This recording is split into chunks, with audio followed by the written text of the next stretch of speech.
কিছুদিন আগে রেকর্ড মূল্যে মুস্তাফিজুর রহমানকে দলে বেরিয়েছিল কলকাতা নাইট রাইডার্স।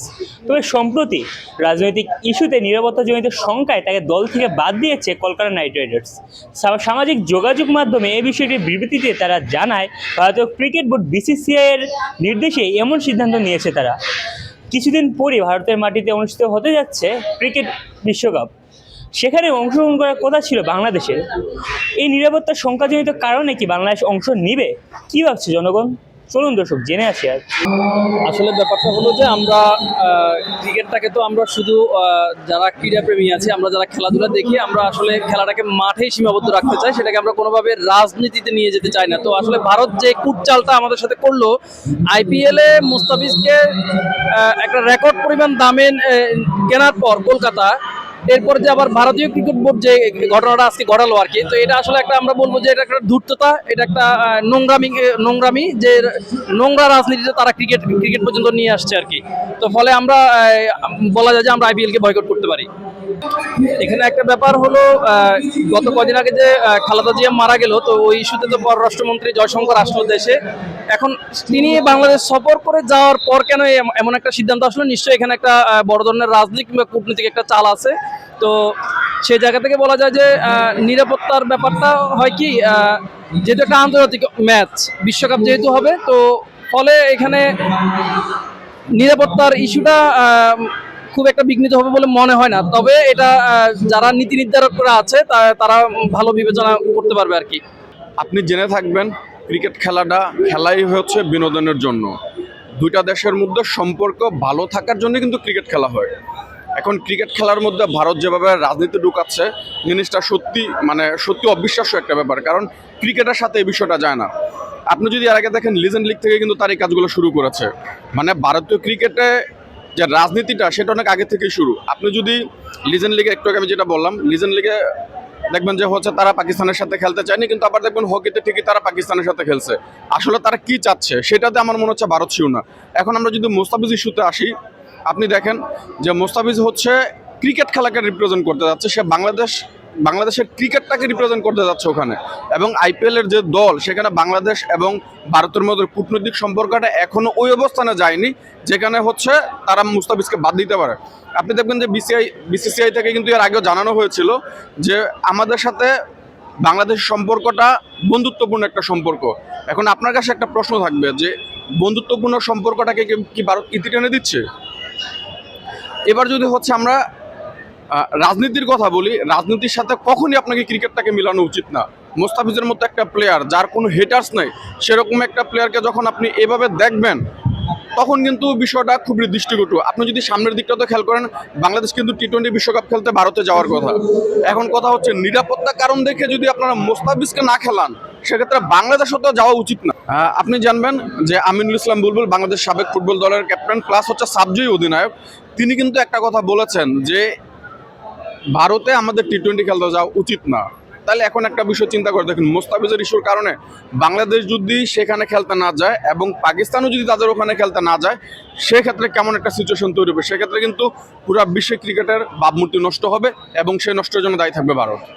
এটা আমার মনে হয় ক্রিকেটের পুরো ইতিহাসের সবচেয়ে কলঙ্কিত ব্যাপার আমার মনে হয়। কারণ এর আগে আমরা কখনোই ক্রিকেটে দেখিনি রাজনীতি ঢুকেছে, এই প্রথম আমার মনে হয়। ইন্ডিয়ান ক্রিকেট বোর্ড যেটা আর কি, বিসিসিআই সম্ভবত, আর যে আইসিসি তাদেরই আন্ডারে চলে, তারা এটা রাজনীতি ঢুকাইছে। কারণ বাংলাদেশে এর আগে কখনো কোনো ক্রিকেটারের এমন কিছু হয়নি। বিশ্বের যে কোনো দেশে, ইংল্যান্ড থেকে শুরু করে প্রত্যেকটা দেশের কোনো ক্রিকেটারের সাথে এমন কিছুই হয়নি। কিন্তু এবার আমরা দেখলাম যে মুস্তাফিজ সুযোগ পেয়ে কোনো কারণ ছাড়া, কোনো যুক্তি ছাড়া ইন্ডিয়াতে খেলতে পারবেন আইপিএল। তাহলে আমার মনে হয় সারা বিশ্বের যত মানুষ দেখছে, সবাই আইপিএল বয়কট করা উচিত। তাদের যে আধিপত্য আইসিসির মধ্যে, সেটা বয়কট করা উচিত। এবং আমাদের মুস্তাফিজকে তো আমরা খেলতে দিবই না, বরং আমরা আইপিএল বয়কট করে কখনোই আর ইন্ডিয়ান ফুটবল দেখবো না। বাংলাদেশ যাতে কখনোই ইন্ডিয়ান কোনো টুর্নামেন্টে অংশগ্রহণ না করে, সেটার জন্য অনুরোধ জানাবো। আসলে ভারতে তো সবসময় ওরা এই রাজনীতি নিয়েই বেশি পড়ে থাকে। ধর্ম বর্ণ শেষে তাদের সবসময় সহিংসতা তারাই তৈরি করে। কারণ একবার দেখতেছি আমরা যে ভারতের সাথে যে সহিংসতা তৈরি, তারা পাকিস্তান যাবে না কখনোই। তারা পাকিস্তান এশিয়া কাপ খেলতে যাবে না, একটা কন্ট্রোভার্সি তৈরি করেছে। তাদের জন্য আবার ভিন্ন ভেন্যু তৈরি করতে হয়েছে, আমরা জানি। তো তাদের আধিপত্য আছে জন্য তারা করছে, কিন্তু এটার ফল বেশি দূর যাবে না। ইন্টারন্যাশনাল ক্রিকেটে আসলে আমরা অনেক দূর দেখি। আমি যতদিন দেখেছি, আমি ব্যক্তিগত জীবনে একটা ক্রিকেটার ছিলাম, সেটা থেকে অনেক কিছুই বুঝতে পেরেছি। আসলে দেখেন, এই যে দক্ষিণ এশিয়ার একটা সার্কেলের মধ্যে ক্রিকেটটাকে বাইন্ডিং করে রেখেছে তারা। কেন চীন খুব ভালো ক্রিকেট খেলছে না, কেন আমেরিকা খুব ভালো ক্রিকেট খেলছে না, যদিও নতুন করে আসছে, কিন্তু অত ফোকাস করতে না ফুটবলের মতো। কেন এত ভালো ভালো দেশগুলা, বিশ্বের এত ভালো ভালো দেশগুলা কেন ক্রিকেট খেলছে না? ইউরোপে কেন ক্রিকেট জনপ্রিয় নয়? এই যে আইসিসি এর এসব কর্মকাণ্ড, এসব নোংরামি কাজ কারবারের কারণে এই ক্রিকেটটা পুরো বিশ্ব জুড়ে খেলা হচ্ছে না। ফুটবলটা সব জায়গাটুকু নিয়েছে। আপনি কখনোই ক্রিকেটের সাথে ফুটবলের কম্পেয়ার করতে পারেন না। এটার জন্য আমার মনে হয় ক্রিকেট পিছিয়ে থাকার একটা বড় কারণ ইন্ডিয়া। মোস্তাফিজকে যে বাদ দিল, দেখেন রাজনীতি আর স্পোর্টস দুইটা সম্পূর্ণ আলাদা একটা জিনিস। স্পোর্টসের মধ্যে রাজনীতি ঢুকালে সেটা কিন্তু ভালো থাকে না।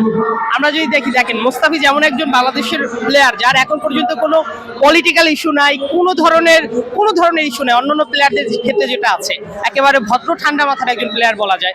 শুধুমাত্র তিনি ওই যে বল হাতে পারফরমেন্সটাই করে, কিন্তু সেই মোস্তাফিজকে কলকাতা নাইট রাইডার্স একেবারে রেকর্ড মূল্য একটা দাম দিয়ে তাকে নিল, বাংলাদেশের মধ্যে সর্বোচ্চ বলা যায়। তো তারপর এই বাংলাদেশিদের আইপিএল নিয়ে যে একটা আগ্রহ থাকে, এই আগ্রহ থাকার মূল কারণটা হলো বাংলাদেশি প্লেয়াররা সেখানে থাকে। সেটার জন্য আগে যখন সাকিব থাকতো তখন বাংলাদেশিরা দেখতেন যে আইপিএল দেখতো শুধুমাত্র সাকিবের জন্য। এরপর আমরা প্রতি বছর দেখতাম মোস্তাফিজ আছে, তারপর থেকে কিন্তু ওই মোস্তাফিজের জন্য আইপিএল দেখা হয়। অথবা ধরেন আইপিএল নিয়ে বাংলাদেশিদের মধ্যে একটা উন্মাদনা থাকে শুধুমাত্র ওই বাংলাদেশি প্লেয়ার আছে বলেই, না হয় কিন্তু অত খুব বেশি হাইপ থাকে না।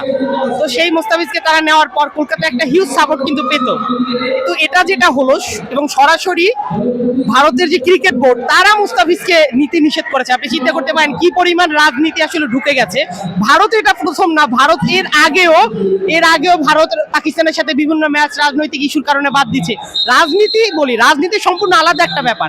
এই রাজনৈতিক ইস্যু যখন আপনার স্পোর্টসের মধ্যে ঢুকে যায়, এবং ভারত এরা আইসিসি বলা যায় যে ভারত পালে, না হয় আপনি ফিফাকে দেখেন, একটা আপনি উল্টোপাল্টা করলে সাথে সাথে ব্যান করে দিবে, কিন্তু আইসিসির এই গার্ডটা নাই যে ভারতকে বাদ দিবে বা ভারতের বিপক্ষে যাবে। ভারত তারা চাইলে যে কোনো টুর্নামেন্টে খেলতে না পারে, তারা চাইলে পাকিস্তানের খেলা দুবাইতে নিয়ে যায়, মানে যা ইচ্ছে করতে পারে। এই হইলো ভারতের দাদাগিরি ক্রিকেটে চলে, এটা ফুটবলে কিন্তু চলে না। এই দাদাগিরি যতদিন চলবে ততদিন ক্রিকেট আগাবে না। এখন বাংলাদেশের যেটা উচিত, বাংলাদেশের উচিত আইপিএল তে বয়কট করাই, এবং আইপিএল এর এই যে যারা বাংলাদেশে যে সত্য বা টিভি সম্প্রচার করবে সেটাও বয়কট করা উচিত। কারো আইপিএল দেখা উচিত না।